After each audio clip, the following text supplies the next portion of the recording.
کیا روزہ رکھنے کے لیے نماز تراویح کا پڑھنا ضروری ہے؟ روزہ جو ہے وہ فرض ہے۔ نبی علیہ الصلوۃ والسلام کی حدیث ہے کہ آپ کے روزے کو فرض کر دیا گیا ہے اور اس کے قیام کو نفل بنایا گیا ہے۔ تو قیام جو ہے، تراویح جو ہے، یہ نفلی نماز ہے۔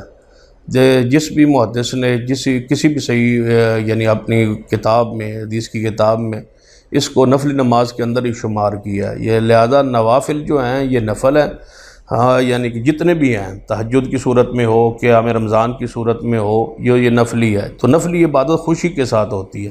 نبی علیہ الصلوۃ والسلام، خود یہ لوگ کہتے ہیں کہ نبی علیہ الصلوۃ والسلام نے 3 راتیں جو ہیں وہ نماز تراویح پڑھائی ہے، تو گویا اس کا روزے کے ساتھ پھر تعلق نہ ہوا نا۔ تو روزہ الگ فرض ہے اور تراویح ہمارے لیے نفل ہے۔ روزہ تراویح کے ساتھ جوڑنا یا تراویح کو روزے کے ساتھ جوڑنا، یہ منطق جو ہے کتاب و سنت میں نہیں ہے۔ لہذا روزہ الگ چیز ہے، روزہ ہو جائے گا، تراویح اس کے لیے کوئی ضروری نہیں ہے۔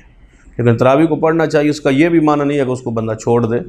تو یعنی جس طرح رمضان سفارش کرے گا تو ساتھ قرآن بھی سفارش کرے گا۔ قرآن کہے گا میں نے راتوں کو اس کو روکا کہ نیند سے، تو لہذا ساتھ قیام کرنا چاہیے، لیکن روزے کے ساتھ، اس کی قبولیت کے ساتھ اس کا کوئی تعلق نہیں۔